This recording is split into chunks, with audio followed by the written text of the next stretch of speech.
संजय गांधी निराधार योजना आणि श्रावणबाळ सेवेच्या लाभार्थ्यांना दिले जाणारे अनुदान आता थेट लाभ हस्तांतरणाअंतर्गत दिलं जाणार आहे।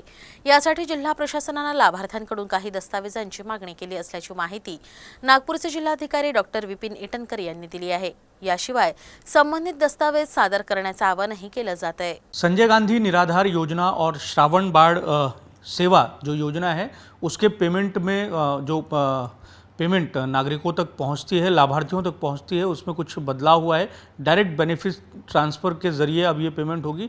इसके लिए ज़रूरी ये है कि जो लोग इसके लाभार्थी हैं उन्हें कुछ दस्तावेज जो है वो अपने जमा कराना है जिलाधिकारी कार्यालय पर। इसी पर अधिक बातचीत करने के लिए हमारे साथ मौजूद हैं नागपुर के जिलाधिकारी doctor Vipin Itankar sir. Sir ये बताएं कि ये जो डायरेक्ट बेनिफिट ट्रांसफ़र जो के तहत जो लाभार्थियों को लाभ दिया जाने वाला है उसके लिए किस तरीके की प्रक्रिया किए जाने की ज़रूरत है? ये जो योजनाएं हैं श्रावणबाळ, संजय गांधी निराधार योजना, इसमें कई सालों से हम लाभार्थियों को पेमेंट देते हैं, उसके लिए कमेटियां हैं।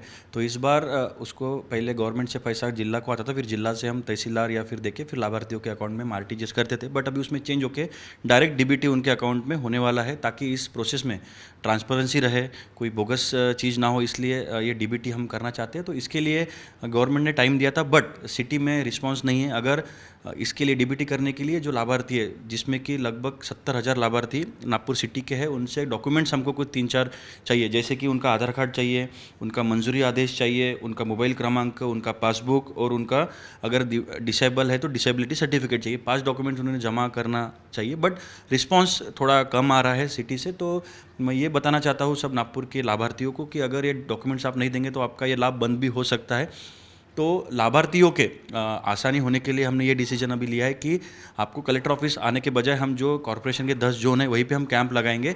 अगले 21 तारीख तक आपने डॉक्यूमेंट से 5-6 आपने लाके यहाँ पे वहीं पे जोन में दे दिएंगे, तो हम उसकी डाटा एंट्री करके उनको पास करके उनका लाभ आगे भी शुरू रहेगा। इसके लिए हमने अभी कल ये जो सब समितियाँ होती हैं उनके अध्यक्ष को भी बुलाया है। हम उनको ही बोलेंगे कि आप अपने रीजन में सभी लाभार्थियों को बचाएं, ताकि कोई जेन्युइन लाभार्थी डॉक्यूमेंट ना भरने की वजह से उसको हम डिस्क्वालीफाई कर देंगे तो और लोगों में उसका जो पेंशन मिलता है 1,000-1,200 रुपये वो भी उनको ना मिलेगा। तो मेरी यही विनंती है, ये सब जो लाभार्थी जो है जिनके अकाउंट में पेंशन आ रहा है, सभी को पता है कि मैं लाभार्थी हूँ, तो उन्होंने खुद होके अपने करीब के जोन में जाके जो जोन ऑफिसेस है 10 कॉर्पोरेशन के, वहाँ पे जाके ये 4 डॉक्यूमेंट मैं फिर से दोहराता हूँ, आधार कार्ड, मंजूरी आदेश, मोबाइल क्रमांक जो शुरू बैंक है पासबुक का वो जेरोक्स, और उनका अगर डिसेबल्ड है तो डिसेबिलिटी सर्टिफिकेट, ये 5 डॉक्यूमेंट अगर ला के देते हैं तो उनका 21 तारीख के बाद हम ये लाभ शुरू रखेंगे।